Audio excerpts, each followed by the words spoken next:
He had been gone for 5 years.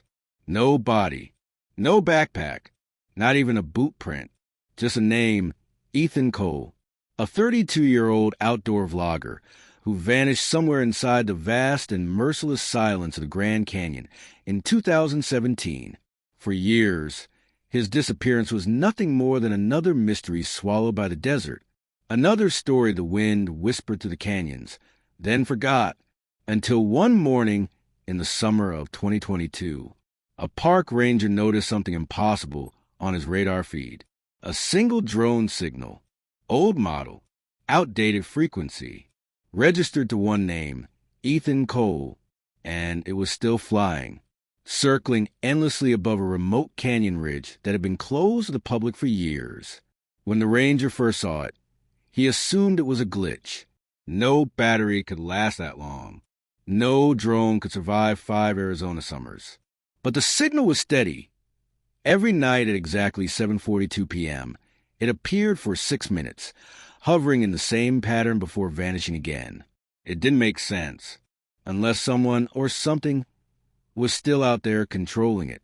Welcome to Uncommon Stories. If this story stays with you, hit subscribe and tell me where you're watching from and when the truth found you. Now let's begin. The story of Ethan Cole began not in the desert, but on a screen. He was one of those early YouTube adventurers, small following, big dreams. His channel, Ethan Outdoors, had maybe a few thousand subscribers. But what drew people in wasn't the wilderness. It was him. He wasn't a showman. He was calm, deliberate, curious. Every video began with the same phrase: nature doesn't hide things from us. We just stop looking. He'd spent years filming the forgotten corners of America, ghost towns, abandoned mines, desert trails no one had touched in decades. And the Grand Canyon was supposed to be his masterpiece. In late April 2017, Ethan announced his biggest trip yet, a solo 7-day hike into the canyon's northern rim. No crew, no guide, just him, his gear, and his drone. He promised his viewers a cinematic deep dive into the canyon's hidden chambers, something no one had ever filmed before. He uploaded a video titled, "Heading into the Silence. See you on the other side." That was the last anyone ever saw of him alive.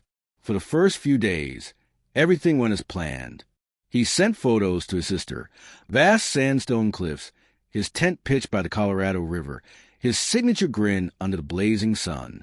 But then, on day 5, the messages stopped. No signal, no uploads, no trace.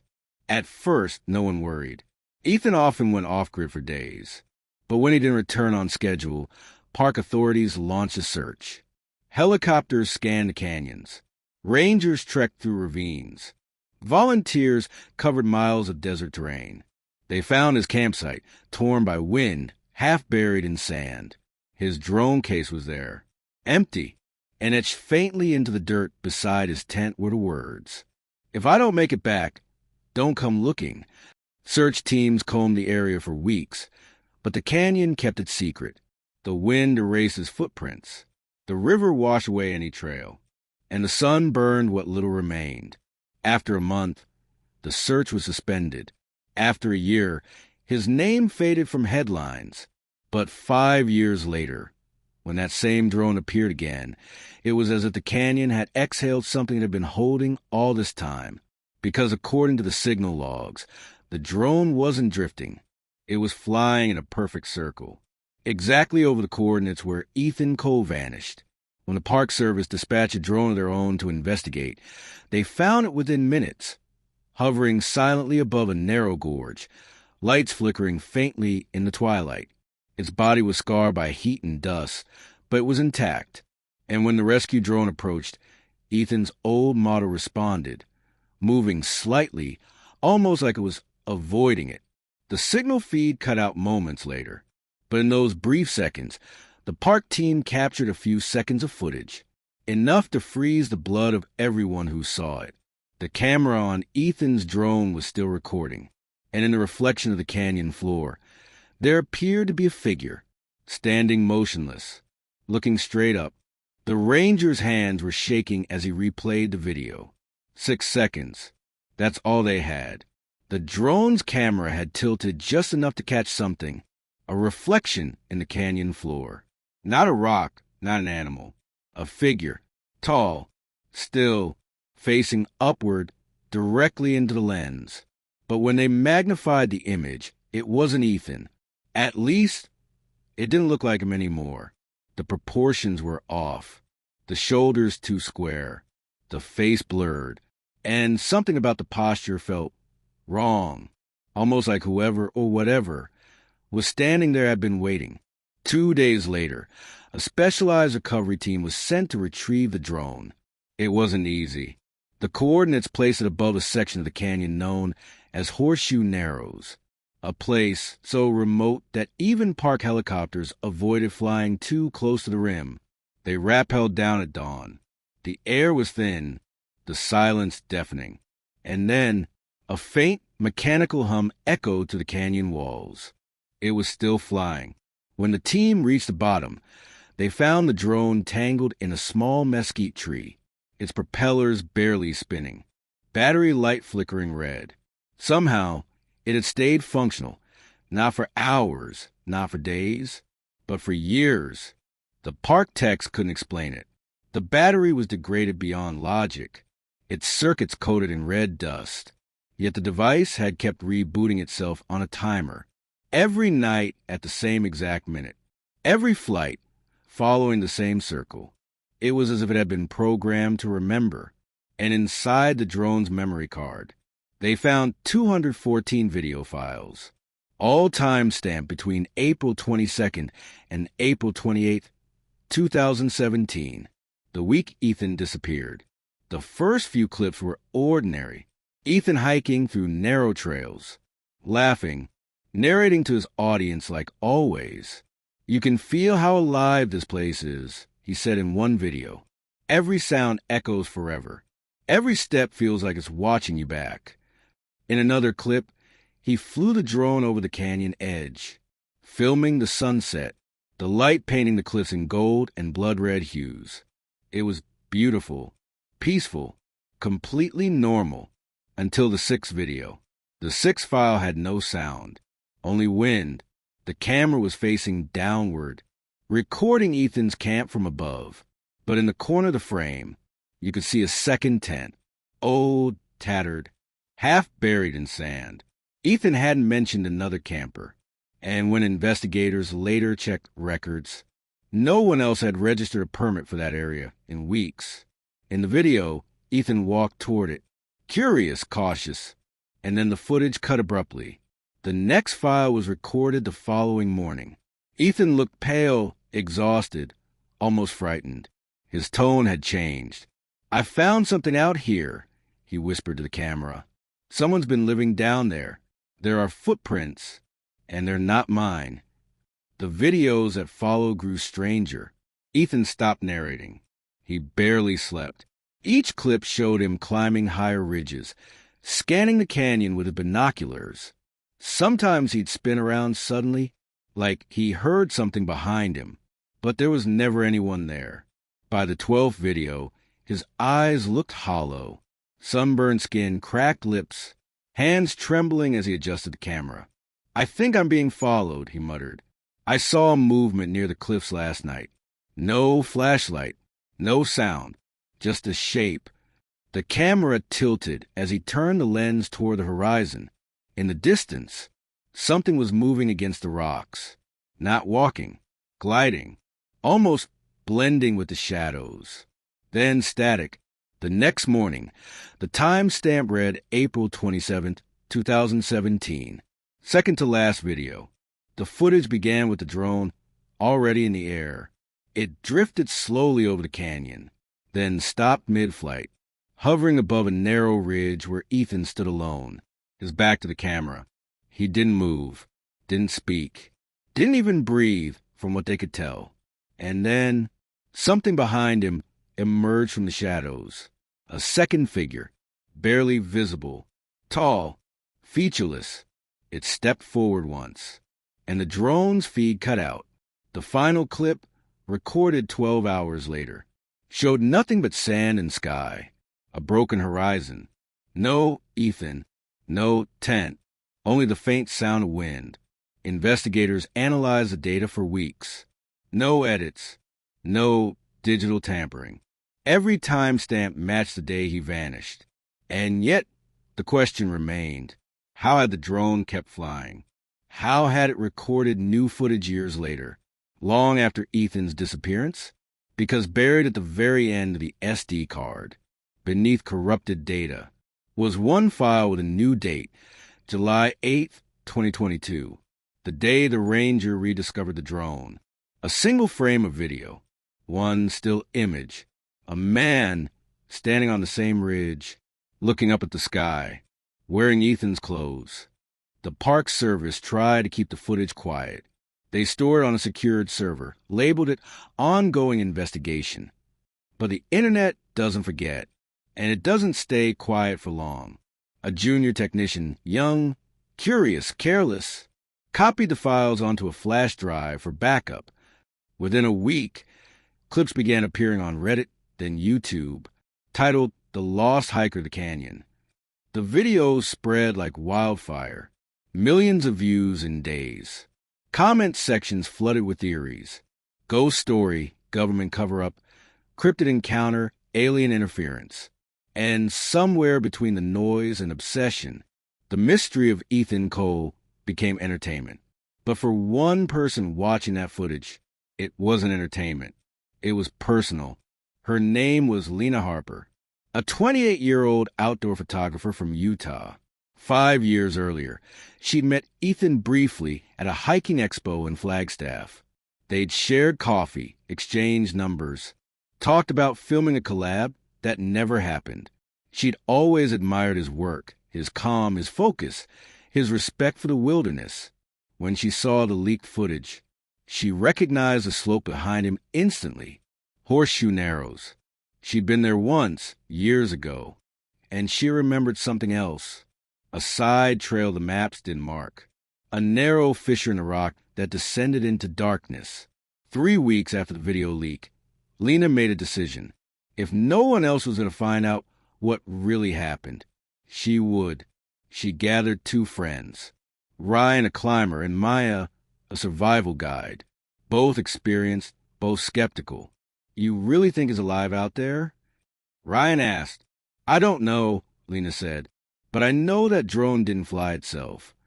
They left for Arizona in early August 2022, armed with cameras, maps, satellite phones, and one borrowed drone of their own. By the time they reached the canyon, the air shimmered with heat.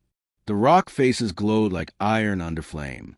They set up base near the northern rim, close to the coordinates released in the leak. At night, the canyon went silent, so silent it felt alive. Even the wind seemed to move with purpose. Ryan joked to break the tension. 5 years, huh? Maybe the guy found a better view and stayed. No one laughed. The first day was uneventful. Endless miles of red dust and shadow. No trace of anything human. But on the second day, as they descended toward the Narrows, Lena noticed something carved into the stone. 3 letters, scratched roughly into the canyon wall. EC. Below it, a symbol, a small circle with a single line through it, almost like a sun setting behind the horizon. Ethan used that same symbol on his old channel banner. It was his signature mark, the kind of detail you couldn't fake. That night, they set up camp near the base of a cliff. The canyon was colder now, moonlight pouring in like silver water. Lena reviewed the footage from their own drone, pausing on each frame, searching for movement. At 2:13 a.m., she froze. There on the ridge above them, a faint glimmer of light. White, steady, hovering. It looked like a drone, but not theirs. Is that? Maya whispered. No, Lena said quietly. Ours is grounded. The light shifted once, twice, then drifted behind a rock wall and vanished. Morning came heavy and dry. Ryan wanted to leave. Maya said they should report what they'd seen. But Lena couldn't walk away. He's here, she said. Something of him is still here. She replayed Ethan's final video, the one where the figure stood behind him. She noticed something no one online had caught before. On the edge of the frame, etched faintly into the ground, the same symbol she'd seen on the canyon wall, that small circle with a line. It wasn't random. It was a marker, a direction. They followed the pattern carved into the rocks, each symbol leading deeper into the narrows, narrower, darker, quieter, until finally the canyon opened into a hidden basin, a hollow shaped like a bowl, its floor covered in dried riverbed clay. At the center stood a structure, something man-made, an old tent frame wrapped in sun-bleached fabric, and beside it, a rusted camera tripod. Lena walked closer, heart hammering. The fabric fluttered in the wind, revealing a torn patch of canvas with 2 letters stitched in faded thread. EC. Inside the tent, everything had turned to dust, except one object, a weathered journal, sealed inside a waterproof bag. On the cover, written in pencil, "To whoever finds this, I didn't come here alone." The journal was damp, brittle at the edges, but still legible. Lena opened it carefully, the paper flaking beneath her fingertips. Each page was filled with quick, desperate handwriting, the kind of script a person writes when time is running out. The first entry was dated April 23rd, 2017. Canyon floor reached. No signal. Camped near a dry stream bed. Beautiful, but I keep hearing things at night. Footsteps that stop when I listen. Probably echo. The next few pages were uneventful. Notes about weather, rock formations, drone angles, battery life. Ethan was methodical, always logging his progress. Then the tone shifted. April 25th. Found another camp. Old, maybe years. Someone built stone markers in a spiral pattern. There's something buried beneath the center. I don't want to touch it. The entry ended abruptly, followed by several lines scratched so hard they tore the paper. I'm not alone down here. Lena turned the page slowly. Ryan leaned closer, his flashlight trembling slightly. Maya stood at the entrance of the tent, scanning the cliffs above. The next entry sent chills through them all. The spiral lights up at night. I don't know how. It glows. Faintly, like heat under rock. I try to film it, but the camera won't focus. Ethan's writing was erratic now, letters jagged. The canyon hums. The air changes pitch when I step inside the circle. My drone lost signal there, then flew itself. It's like it remembers the pattern. Lena whispered, "He's describing an energy source?" Maya shook her head, or something worse. April 26th. I can hear them again. Voices. Not clear, not language. Like someone breathing through the walls. He sketched something beneath the entry. A crude drawing of the spiral. At its center, a hollow pit marked with an X. And around it, dozens of small stick figures. All facing inward. They're here when the wind stops. The final entry was dated April 27th, 2017. I'm going to film it tonight. If you find this, don't stay after dark. Then one more line. The last thing he ever wrote. It's not the canyon that's alive. It's what's underneath. The silence in the tent was suffocating. No one moved. Even the air felt heavier. Lena stared at the final line for a long time, then closed the journal and looked at her friends. We need to see that spiral. Ryan hesitated. Lena, we came here to document, not... He died for this, she interrupted. I need to know why. By dusk, they followed Ethan's last coordinates, guided by faint symbols carved along the canyon walls. The small circle with a line through it. Each mark grew fresher, sharper, as if someone had carved them not years ago. But recently, when they reached the basin Ethan had described, the light was fading, and the air turned cold in seconds. There it was, a massive spiral of stones, half buried beneath sand and dust. At the center, a dark pit no wider than a doorway. They stood in silence. The only sound the faint were of Lena's drone above them. She flew it slowly over the formation, watching the live feed on her screen. The stone seemed ordinary until the drone's infrared sensor flickered. For a moment, the screen flashed white. The spiral was glowing. "That's not possible," Ryan whispered. "It's heat," Lena said. "Something's active under there." Then the feed cut out. Her drone dropped from the air, propellers locking mid-flight, and crashed beside the pit. Lena ran forward, kneeling to pick up the shattered drone. It was hot, burning hot, as if it had been placed in fire. And then she heard it, a low hum rising from beneath the ground. Not mechanical, not wind, alive. The stones began to tremble. Dust rose from the cracks. And for a brief second, a faint red light pulsed in the pit, like a heartbeat. Ryan shouted, "We're leaving! Now!" But Lena didn't move. Something about the glow drew her closer, the same way it must have drawn Ethan. She pointed her flashlight down the hole and saw something metallic. A drone. Old, weathered, its lights flickering weakly. Ethan's. Lena reached toward it, but the hum grew louder, vibrating through the ground. Suddenly, every camera powered on by itself, their screens flickering, showing distorted footage. Images of Ethan, his tent, his face, twisted in fear. And behind him, that same tall, motionless figure.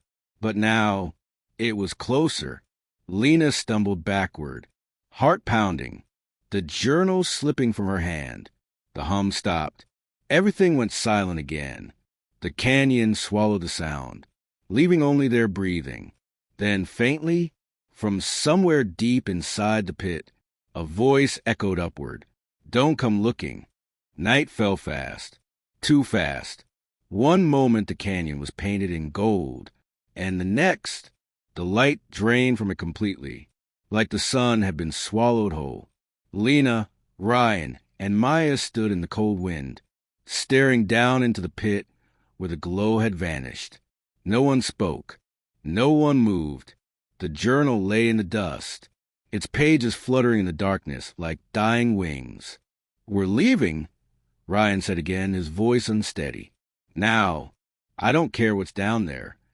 But Lena wasn't listening. Her eyes were locked on the shattered drone beside the hole.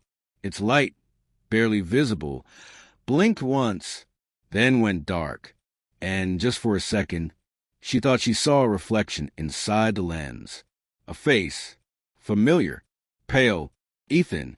They packed quickly, moving through the shadows as the temperature dropped. The canyon floor seemed to shift under their boots. A deep, silent vibration, like something huge breathing beneath the surface. "It's an illusion," Maya said quietly. "Heat, wind, echo, that's all."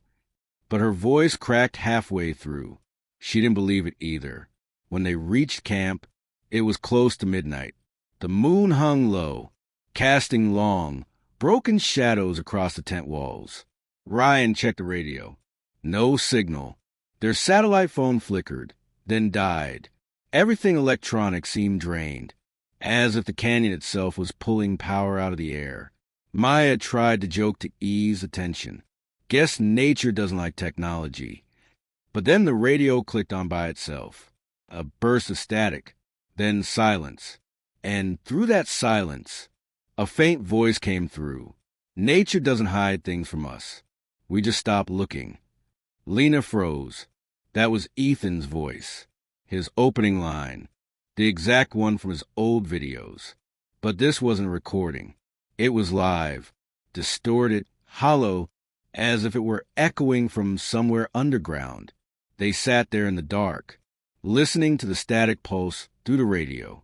Ryan shut it off, but the voice kept playing. Now it came from their drone controller, then their camera.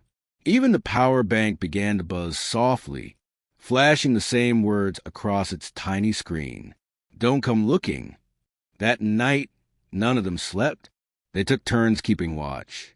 Every few minutes, Lena swore she heard footsteps in the sand, slow, deliberate, circling their camp. When she shined her flashlight, there was nothing, just the canyon walls staring back, still and ancient and hungry. At one point, she caught Ryan staring into the darkness, eyes wide. "Did you see that?" he whispered. "Someone moved between those rocks." Lena followed his gaze. Nothing, but she saw something else. A faint glimmer of red light, flickering near the ridge, the same red pulse she'd seen in the pit, and it was moving closer. At dawn, the light was gone. The wind had picked up again, whipping sand into their camp. Lena unzipped her tent and froze.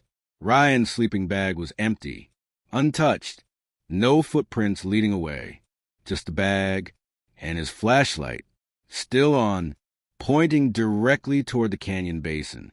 Maya's voice trembled. He wouldn't go back down there, right? Lena shook her head, but she already knew he had. Something had called him. They followed his trail, or what little of it remained, a few disturbed stones. A torn piece of fabric caught on a thorn bush. Nothing more. Then near the basin, they found the first real clue. Ryan's camera. Still recording. Still warm. Lena pressed play. The footage was chaotic. Jagged flashes of sand and rock. Ryan breathing hard, whispering Ethan's name. Then a shadow, tall, thin, moving between the cliffs. He shouted, the camera dropped, and the feed went black. But the audio kept going. "Ryan," Maya whispered, "turn it up." The sound was faint but clear. Footsteps, and then Ethan's voice. Soft, calm, almost peaceful. "You shouldn't have come." The footage ended there. No Ryan, no sign of struggle. Only the canyon's endless, patient silence. Lena stared at the screen for a long time, then looked toward the pit in the basin. The ground around it had changed. The spiral stones were rearranged, different from the night before. And in the center, where the pit used to be, a small drone hovered silently, its light blinking red. Ethan's drone, hovering, as if waiting. Maya backed away slowly. "We're done. We're leaving right now." But Lena stepped forward, drawn by something she couldn't explain. Every instinct screamed to run, but another part of her, the same curiosity that drove Ethan, kept her feet rooted. She raised her camera, pointed it at the hovering drone, and zoomed in. Inside the lens reflection, she saw Ryan, standing beside Ethan, both motionless, both staring up at her. They ran. Neither of them spoke. Neither dared to look back. The canyon floor shook beneath their boots as if it wanted to hold them there, to keep its secret sealed forever. Lena's chest burned. Maya stumbled once, gasping for breath, her flashlight bouncing off the walls like a heartbeat in panic. The canyon that had felt vast and open yesterday now seemed alive, its walls pressing closer with every turn. They climbed over jagged stones, ducked through narrow crevices, but every path twisted back toward the same place. The basin, the spiral. By noon, the heat was suffocating. Their GPS was dead, compass spinning uselessly, and the satellite phone displayed nothing but static. Maya wiped sweat from her face, her voice breaking. "We've been walking for hours, Lena. The sun hasn't moved. Do you see that? It hasn't moved." Lena looked up. She was right. The light seemed trapped, frozen in a dull orange haze. Time itself felt wrong. "We keep moving," Lena said quietly. "We find another exit." But every exit looked the same. Every cliff led them back to where they started. By evening, their nerves were raw. Maya stopped talking altogether. Her lips were cracked, her eyes glazed with exhaustion and fear. They found a shallow overhang to rest under, just wide enough for shade. The canyon wind had grown colder again, and somewhere far away, they heard a low hum, that same vibration Ethan had described in his journal. Only now, it was rising, Lena pulled out her camera, hoping for something, proof, direction, anything, but the lens flickered to life by itself, playing back the footage she'd taken earlier. Not the canyon, not Maya. Ethan. He was standing in the same spot where Ryan disappeared, but this time he was facing the camera directly. His eyes were black voids, not hollow, but full, like ink spreading through water. And he spoke. "If you can see this," he said slowly, "you've already been seen." The footage glitched. The background behind him, the spiral, the rocks, shifted slightly, as if bending. "It shows you what it wants," Ethan continued. "And when you look long enough, it takes you." The screen froze on his face. Then, the same phrase appeared across the display, in pale letters. We weren't alone. The sound hit them next. A deep, rhythmic rumble that rolled through the canyon walls. It felt like thunder, but the sky was clear. Maya stood, panicked. "Lena, we can't stay here. It's coming from below us." Before Lena could answer, a rock cracked behind them. Something large moved through the shadows. Slow, deliberate, dragging across the stone. Lena swung her flashlight toward the sound and froze. At the mouth of the canyon, half hidden in darkness, stood a shape. Not Ethan, not Ryan, something taller. Its arms too long, its head tilted unnaturally to one side. It didn't move toward them. It just stood there, watching. They grabbed their packs and ran. The light of their flashlights bounced wildly, the walls closing tighter. The sound of the hum growing deeper, heavier, like the heartbeat of the earth itself. They didn't stop until their legs gave out. When they finally collapsed, they were surrounded by something Lena hadn't noticed before. Markings carved into every wall around them. Circles. Hundreds of them. Each with the same line running through the middle. The canyon wasn't random. It was marked, and now they were at the center of it. Night came again without warning. The temperature dropped sharply, and the wind began to whisper through the canyon walls. Soft, distant voices calling names. Maya started crying quietly. Lena wrapped her arm around her, but she was shaking too. "We'll wait for daylight," Lena whispered. "We'll find a way out." But she knew daylight didn't mean safety anymore, because for the second night in a row, the red glow began to rise from beneath the ground. And this time, it wasn't faint. It was bright, alive, moving toward them. They backed away from the basin as the earth trembled. The spiral of stones they'd seen before had rearranged again, now forming a perfect circle, like a target. At its center stood the same old drone, spinning slowly, lights pulsing red. Then, without warning, it powered up. The sound filled the canyon, a deafening mechanical hum that made the air vibrate. Lena covered her ears. Maya screamed, and through the noise, a voice rose, calm, distant, layered like an echo through time. "You shouldn't have come." Ethan's voice.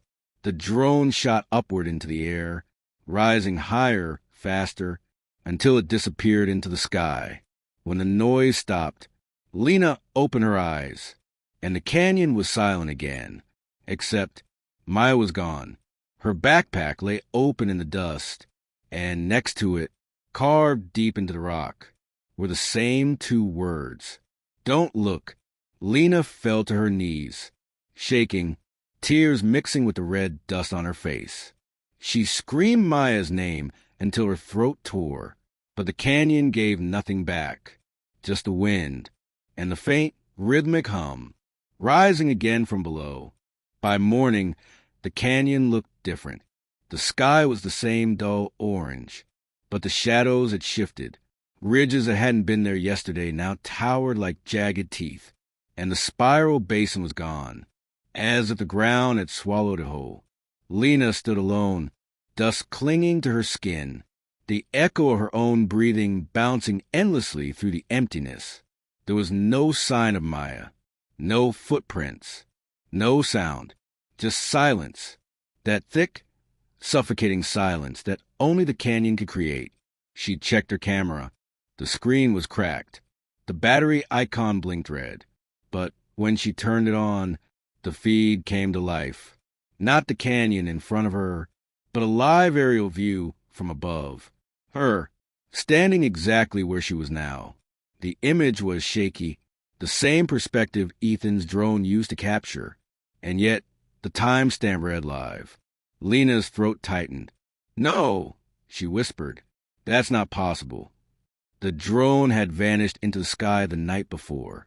And yet there it was, watching her, broadcasting from somewhere high above the cliffs. The camera glitched again, and a distorted voice came through the speaker. Lena. Her name. Clear. Familiar. Lena, stop running. She dropped the camera. It hit the ground and cracked again, but the voice didn't stop. Now it was coming from somewhere else. The wind, the air itself, repeating her name over and over, each echo lower, deeper, slower. Lena stopped running. She covered her ears and screamed, but the sound was inside her now, like the canyon itself was speaking through her bones. She grabbed her pack and started climbing. The rocks were jagged, the sun blinding, but she kept moving, hands tearing open on the rough stone. Every time she looked down, the canyon seemed deeper, endless, wrong, and every few minutes, she'd hear the faint buzz of propellers above her, the drone, following, circling, waiting. Halfway up the ridge, Lena stopped to rest. Her body trembled from exhaustion. She looked out over the landscape, and what she saw made her stomach drop. The canyon floor below was covered in spirals, dozens of them, some large, some small, all perfectly formed. They weren't random. They were arranged in a pattern, like constellations. At the center of every spiral was a dark hole. She realized, with a cold shiver running through her spine, that each hole looked identical to the one Ethan had found, the one that glowed, the one that hummed, and in one of them, something was moving. Her radio crackled to life suddenly. Static, then a voice. Lena. It was Maya. Her tone was calm, emotionless. "You can't climb out." "Maya," Lena shouted. "Where are you?" "I'm coming down." "Don't. It's not what you think." The voice faded, replaced by a faint mechanical noise. The sound of a drone hovering close by. Lena pressed her back against the rock wall, looking up, and there it was, the same drone. Old, scarred, its propeller spinning lazily. It hovered 10 feet above her, red light blinking rhythmically like a heartbeat. "Maya." No answer. "Ethan." The drone tilted slightly, like it was listening. Then it dropped, straight down, missing her by inches, shattering against the rock below. She climbed faster, hands raw, lungs burning, the canyon walls scraping her every time she slipped. But with every few feet she gained, the sound behind her grew louder. Footsteps, heavy, deliberate, echoing from the path below. Lena didn't dare look. She climbed until her arms gave out, until she reached a narrow ledge just below the rim. There she collapsed, gasping, crying. The drone lay shattered far below her, but even from this distance, she could see its light still blinking, still alive. She looked around. The ledge was narrow, leading into a small crevice in the rock. It looked like shelter, a place to hide. She crawled inside. The passageway was tight, barely wide enough to squeeze through. It twisted and turned until it opened into a small chamber, a hollow carved by time or by something else. And on the far wall, etched into the stone, were names, hundreds of them, some faded, some fresh, all carved with bare hands. At the very top, a name she knew too well, Ethan Cole. Below it, Ryan Hensley, Maya Flores, and at the bottom, letters freshly scratched into the rock. Lena Harper. Her heart stopped. She stumbled backward, knocking over something metallic near the wall. a drone battery pack, old, covered in dust. And beside it, a camera. She lifted it slowly. It was recording. The small screen flickered, showing her face, live, and behind her reflection, in the corner of the frame, something moved, a shadow tall and thin, emerging from the darkness of the cave. It stepped closer, and in the faint light, she saw its face. Not a creature, not a stranger. It was her. She froze. The light from her camera trembled against the cave walls. The thing standing at the edge of the darkness. It wasn't a hallucination. It wasn't a reflection. It was her. Same clothes. Same torn jacket. Same blood on the sleeve. Except the other version of her wasn't moving right. Her head tilted too far to one side. Her arms hung loosely, as if she didn't quite understand what to do with them. "Who are you?" Lena whispered. The figure blinked. Once. Twice. Then, in a voice that wasn't her own, deeper, layered with static, it said, "You came looking." Lena stumbled backward, camera shaking in her hands. "What are you?" The figure smiled. It was the kind of smile a photograph has. Flat, emotionless, unnatural. Then it stepped forward, and the light from her camera flickered, the colors bending, the stone walls rippling like water. Suddenly, she wasn't in the cave anymore. The air changed. The ground beneath her boots was softer, damp, covered in mud. A smell filled her lungs. Smoke, metal, and rain. She turned slowly. She was standing inside Ethan's camp. His tent, his gear, everything exactly as it had looked in his videos. Her heart pounded. "No," she whispered. "This can't be real." But it was. She could hear the river, feel the cold wind, and when she looked up, she saw Ethan himself, alive. He was sitting by the fire, head in his hands, muttering to himself.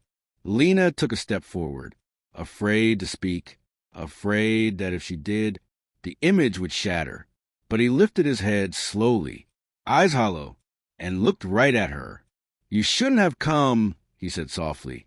"Ethan." He stood. The firelight danced across his face, revealing the same exhaustion she'd seen in his videos. But now it was worse. He looked like he hadn't slept in years. "It shows you what you love," he said. "Then it shows you what you are." Lena shook her head. "Ethan, what happened here?" He glanced at the spiral etched into the ground beside the fire. The same symbol. The circle with a line through it. "It listens," he said. "It learns your shape. Once you see it, it becomes you." Lena backed away. "What are you talking about?" Ethan's voice grew quieter, trembling. "I filmed it. I thought it was a reflection in the canyon walls. But it wasn't. It was the canyon itself. It wanted to remember me." He looked down at his hands. They were shaking violently. "Now I don't know which one is me anymore." The light around them dimmed. The fire flickered. The air thickened like water, and the world began to bend again. Ethan's body twitched.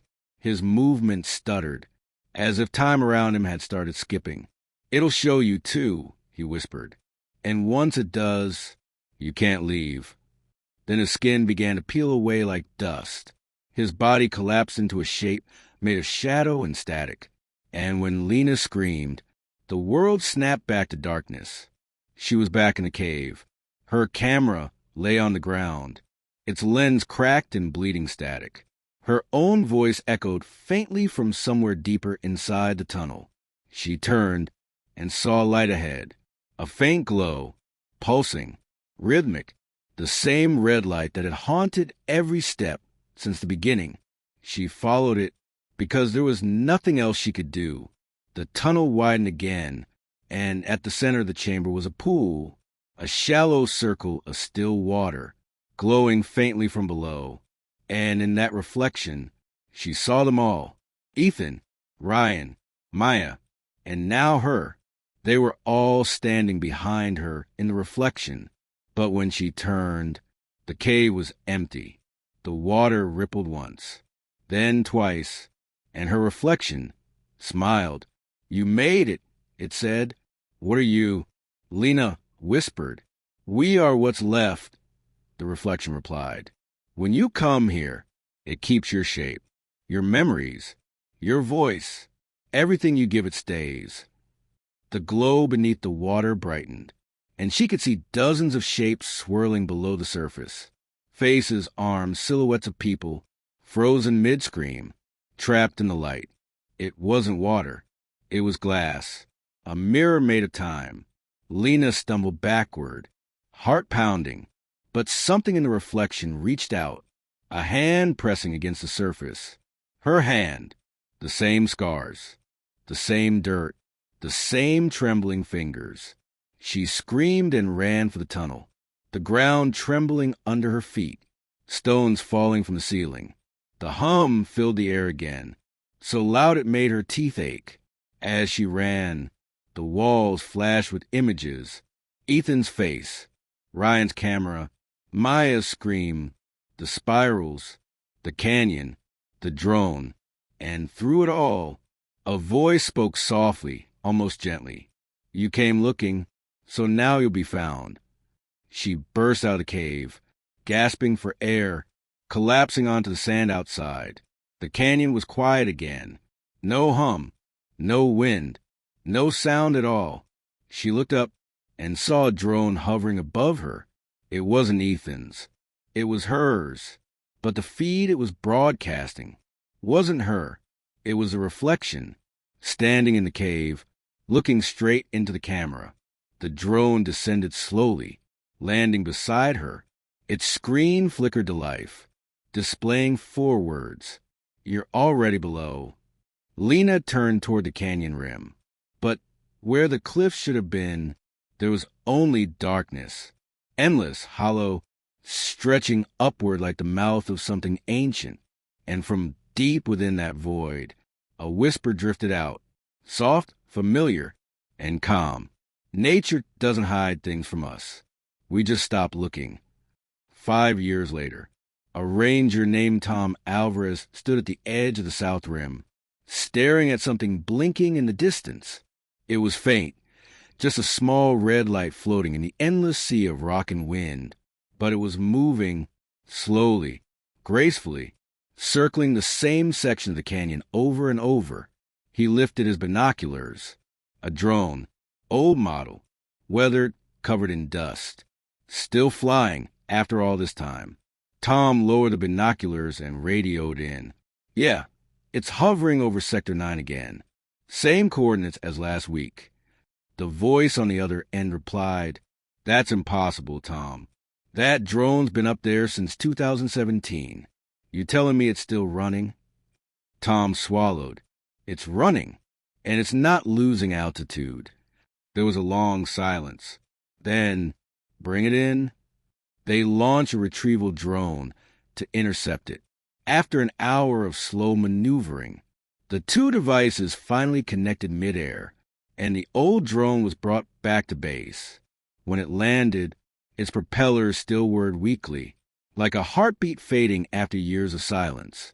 The serial number matched an old missing person report. Ethan Cole, April 2017. The same case that had been cold for half a decade. Tom placed the drone on a table in the ranger station. Its casing was cracked, but the internal light still blinked red. The engineer plugged it into a monitor. "Battery's dead," he muttered, "but the onboard drive, it's intact." He clicked a few keys. A folder appeared. Thousands of files, all dated within the last month. The engineer frowned. "That can't be right. This thing hasn't been up for 5 years straight." Tom leaned closer. "Then who's been flying it?" They opened the first video. The drone's perspective showed the canyon from above. Sharp cliffs, deep shadows, the world below glowing with sunset light. At first, it looked normal, but as the footage continued, the drone descended slowly toward the canyon floor. And that's when they saw it. Dozens of spirals etched into the earth. Perfect, symmetrical, just like the symbols from the original investigation photos.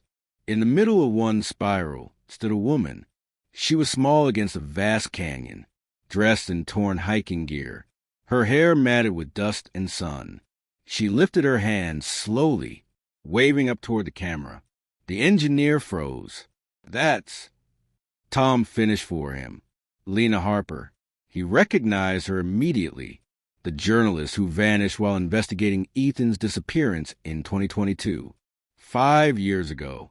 The footage zoomed slightly, as if the drone itself wanted to see her better. Lena smiled faintly, but it wasn't the kind of smile that meant she was happy. It was tired, empty, and behind her, in the shadows of the spiral, figures began to move. Familiar silhouettes. One tall, one crouched, one holding a camera. Ethan, Ryan, Maya, all of them, their faces pale and motionless, as if frozen mid-breath. The footage flickered. The drone rotated slowly, showing the canyon walls. Words were carved into the stone, large enough to be seen from the air. For words, "Don't come looking." Then the video glitched. Static filled the screen. The audio cut out, replaced by a faint hum, low and rhythmic. And under that hum, a whisper began to form. At first, it was just noise. But as it grew louder, the words became clear. "It's not gone." The engineer hit pause, but the video didn't stop. It kept playing, even after the computer froze.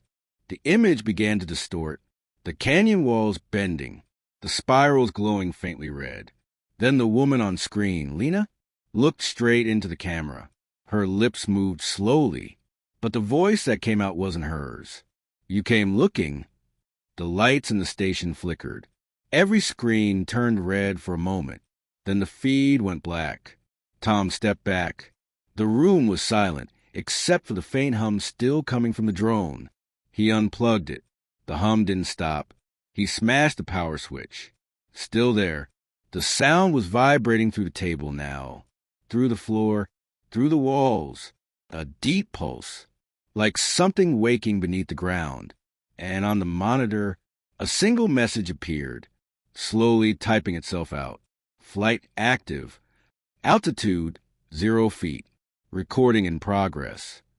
Tom stared at it in disbelief. "What's recording?"